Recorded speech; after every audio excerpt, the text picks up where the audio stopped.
What happens when a man in a wheelchair in a small-town parking lot becomes the target of aggressive bikers? You won't believe how a simple phone call flips the situation in an unexpected way. It was a late afternoon in Lincoln, Nebraska, where Jerry's roadside diner sat at the edge of a quiet parking lot. The diner was a gathering spot for locals and truckers, offering coffee refills and a quick meal before hitting the road. Inside, conversations and the clink of dishes filled the air, but outside, things were about to change. Leon, a man in his mid-40s, glided smoothly into the parking lot in a sleek, black wheelchair. Dressed in a button-down shirt and faded jeans, he carried himself with quiet confidence, unaware that he was about to draw unwanted attention. Across the lot, a group of bikers leaned against their motorcycles, their loud laughter ringing through the air.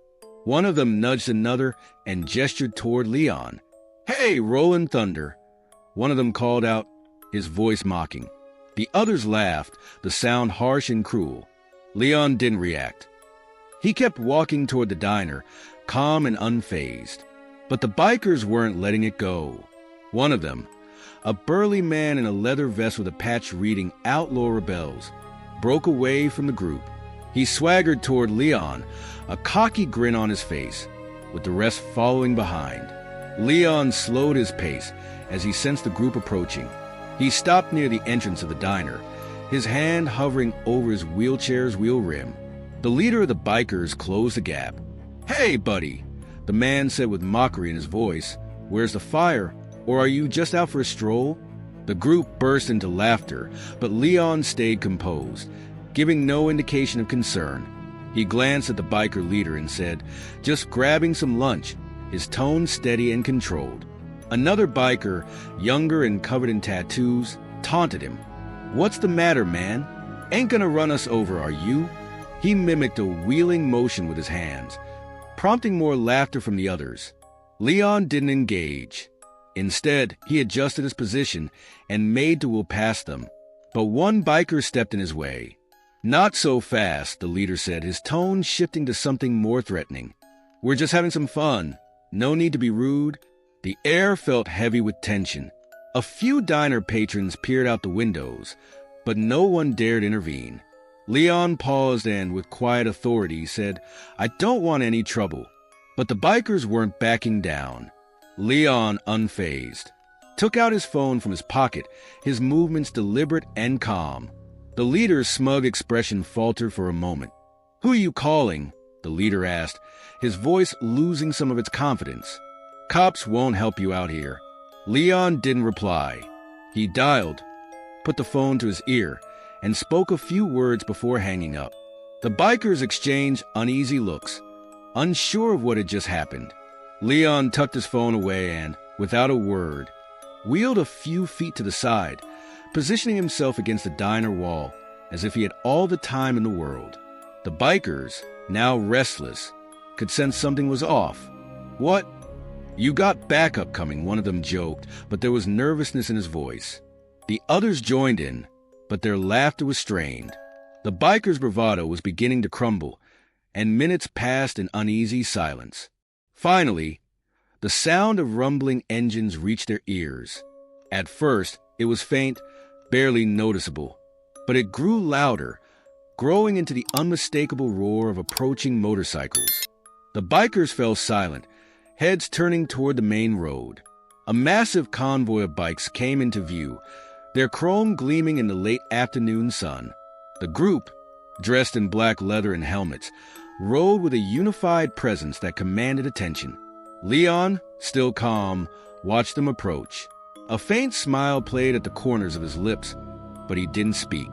The convoy pulled into the parking lot, the riders dismounting with precision, lining up their bikes like soldiers preparing for action. The leader of the original group of bikers took a step back, his confidence evaporating. "Who the hell are these guys?" he muttered, but deep down, he already knew the answer. The power dynamic had shifted, and there was no turning back. The new arrivals, dressed in jackets bearing the Guardians of the Road patch, moved with purpose. Their silence and collective presence were impossible to ignore. The leader, a tall man with a silver beard and piercing eyes, stepped forward and quickly assessed the situation. "Are you good, brother?" he asked Leon, his voice calm yet firm. Leon nodded slightly. "I am now," he replied. The silver-bearded leader turned his attention to the bikers who had been harassing Leon, now standing there like deer caught in headlights. The leader of the initial group of bikers tried to regain some of his earlier bravado, puffing up his chest. "What's going on here?" he demanded, though his voice betrayed his nervousness. The leader of the Guardians moved a single step closer, his intimidating presence causing the biker to flinch. "This is about respect," he said, his tone firm and steady. Clearly someone who didn't need to repeat himself. "Something you clearly don't understand." The other Guardians subtly moved, forming a protective arc around Leon. The original bikers exchanged uncomfortable glances, their confidence slipping with every passing second. One of them, the young man with tattoos, muttered, "Man, we didn't mean anything by it. Just messing around." But the Guardian leader was resolute, his arms crossed. Messing around? Harassing a man in a wheelchair isn't messing around. It's cowardice. His words landed heavily, and for the first time, the bikers were speechless. The air was thick with silence, broken only by the sound of the diner door opening as curious onlookers peeked outside. The leader of the original bikers swallowed hard, the earlier arrogance fading into uncertainty. He glanced at his crew, hoping for backup, but their eyes quickly shifted away. The Guardians stood unmoved, their silent presence more intimidating than any threats. Finally, Leon spoke up, his voice calm yet slicing through the tension. "You thought I was alone, didn't you?" He paused, letting the weight of the words sink in. "That's the problem with people like you. You only pick on those you think can't fight back." The silver-bearded Guardian exchanged a brief look of pride with Leon before addressing the bikers. "Now, here's what's going to happen. You're going to apologize properly, and then you're leaving. You're not pulling this stunt again. Understood?" The leader of the bikers opened his mouth to argue, but the unyielding gaze of the Guardian shut him down. He hesitated and muttered, "Yeah, okay, we're sorry." Leon raised an eyebrow. "That didn't sound like you meant it." The Guardian leader leaned in, his voice soft but forceful. "You'd better mean it." The biker leader nodded, saying, "We're sorry," his voice clear now. The others echoed his apology, though their words were half-hearted. Leon nodded once, his acceptance quiet. "Remember, you don't get a second chance to fix a mistake like this."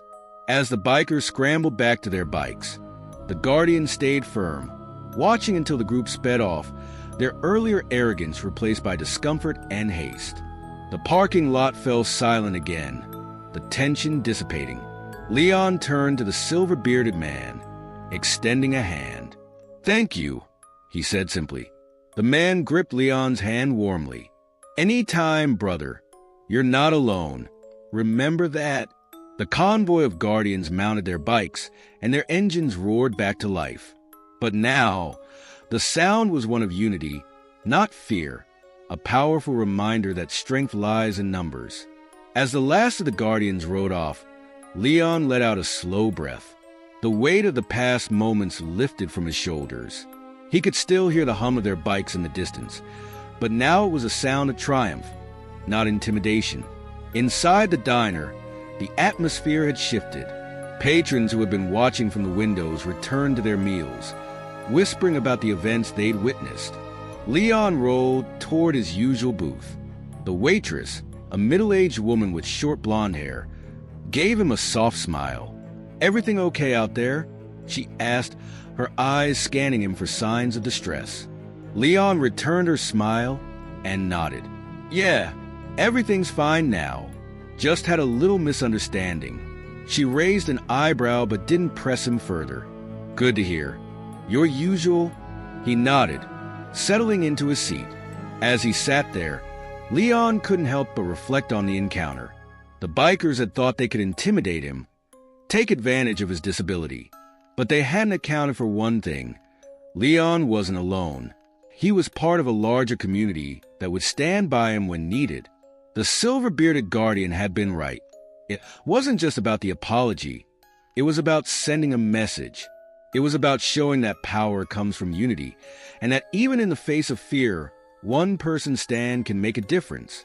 Leon had stayed calm, and by doing so, had reminded everyone watching that real strength doesn't come from physical endurance. It comes from staying true to who you are, no matter the challenge. It was a lesson not just for the bikers, but for everyone. Never underestimate anyone, no matter their background or circumstances. And in the end, kindness and respect will always outweigh cruelty and fear. As the waitress brought his coffee, Leon took a sip. The warmth of it spread through him. For the first time that day, he felt at peace. He had won, not by fighting, but by staying true to himself, inspiring others to do the same.